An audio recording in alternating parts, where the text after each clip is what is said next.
Di video ini gue akan share beberapa buku yang gue baca yang sangat membantu hidup gue. Dan gue harap setelah kalian nonton video ini dapat membantu hidup kalian juga.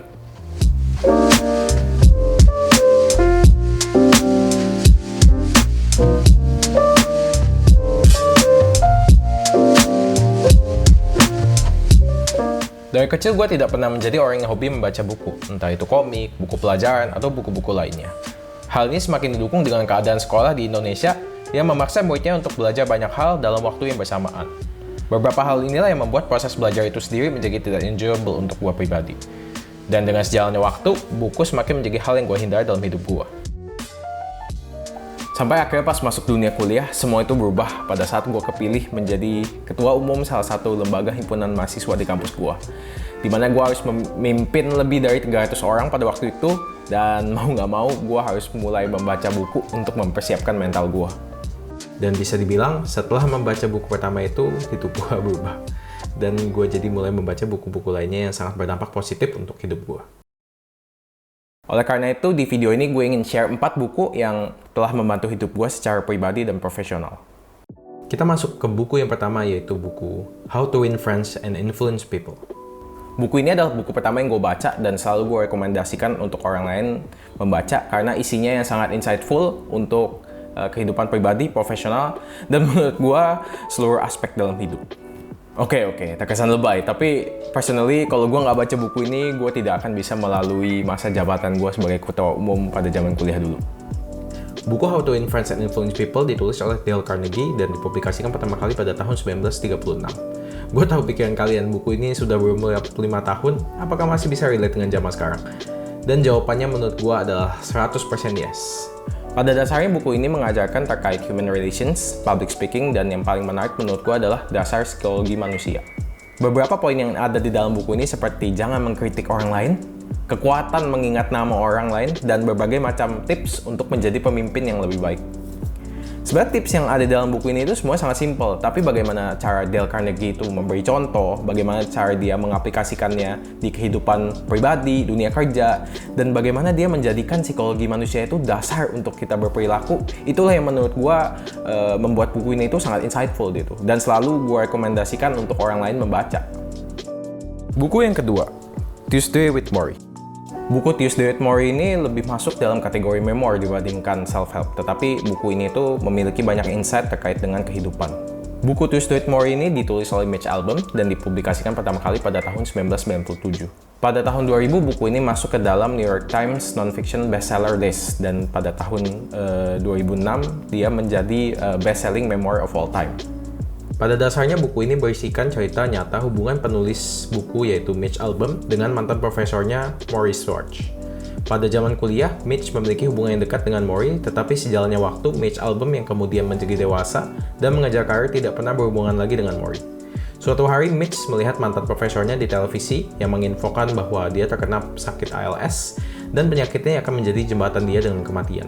Dengan perasaan nostalgia dan sedih, Mitch mengkontak Morrie untuk berkunjung, dan disitulah hubungan mereka dieratkan kembali dengan hari-hari terakhir Morrie, berisikan tips-tips hidup yang diajarkan ke Mitch di setiap kunjungannya yang selalu dijadwalkan hari Selasa.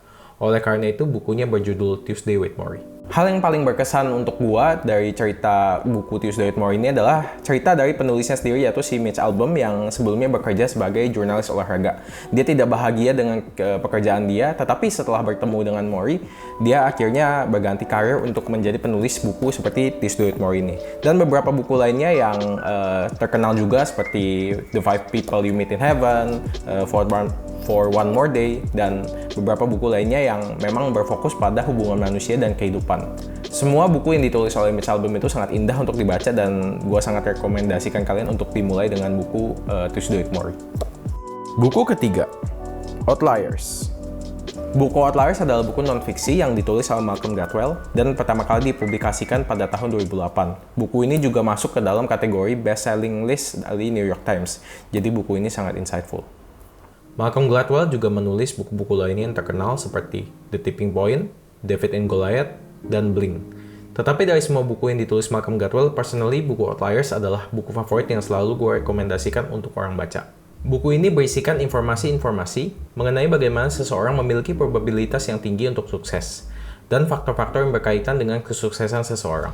Seperti salah satu yang sangat ditekankan oleh Malcolm Gladwell adalah The 10,000 Hour Rule atau hukum 10.000 jam, yang menjelaskan kesuksesan biasanya disupport dengan seberapa lama orang tersebut telah berlatih atau menguasai hal yang dia kerjakan.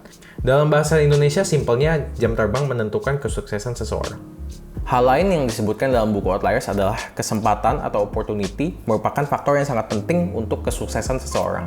Seperti cerita Bill Gates yang tumbuh di keluarga yang mapan, sehingga dia memiliki akses kepada komputer yang masih sangat langka pada zamannya itu. Hal ini itu membuat Bill Gates memiliki head start pada dunia komputer. Contoh-contoh lainnya yang ada dalam buku ini juga sangat menarik dan membuka mata kita untuk mengenali bahwa kesuksesan itu tidak hanya dicapai oleh kerja keras, ide yang cemerlang, atau hal lainnya. Tetapi kesuksesan itu bisa dicapai oleh beberapa faktor yang saling berhubungan dijadikan satu dan membuat seseorang yang at the right place and at the right time itu tuh memiliki probabilitas sukses yang lebih tinggi daripada yang lain. Gue sangat menyarankan kalian untuk membaca buku ini sehingga kita bisa lebih aware bahwa kita mesti work smart, kita mesti mengambil kesempatan, dan bagaimana kita bisa lebih melihat di sekitar kehidupan kita dan faktor-faktor apa saja yang mungkin bisa lebih membantu kita untuk mencapai kesuksesan. Buku keempat, Ikigai. Buku Ikigai merupakan buku terakhir yang gue baca yang direkomendasikan oleh cici gue.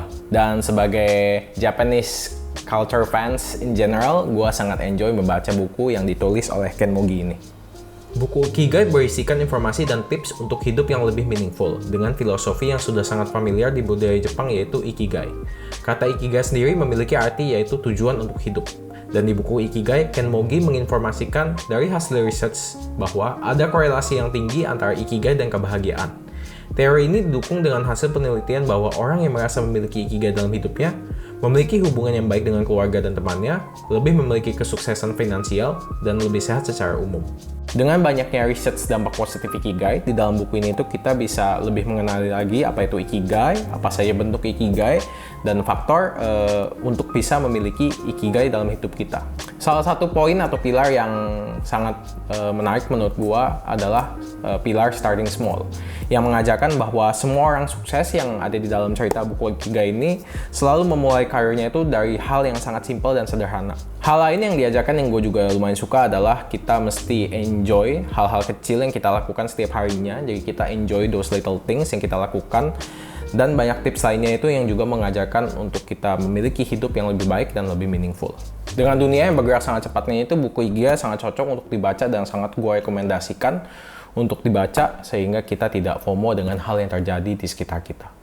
4 buku tadi adalah 4 buku yang secara personal telah mengubah hidup gue ke arah yang lebih positif. Dan terutama untuk kalian yang punya rasa ingin menjadi lebih baik lagi, punya rasa ingin belajar sesuatu baru, itu gue sangat rekomendasikan untuk kalian membaca 4 buku yang gue mention tadi. Kalau kalian punya rekomendasi buku yang perlu gue baca di tahun 2022, langsung aja tulis rekomendasi kalian di kolom komen di bawah. Itu aja dari gue di video ini. Thanks for watching this video. Bye. Anymore. Totalnya gue nggak record. Kirain.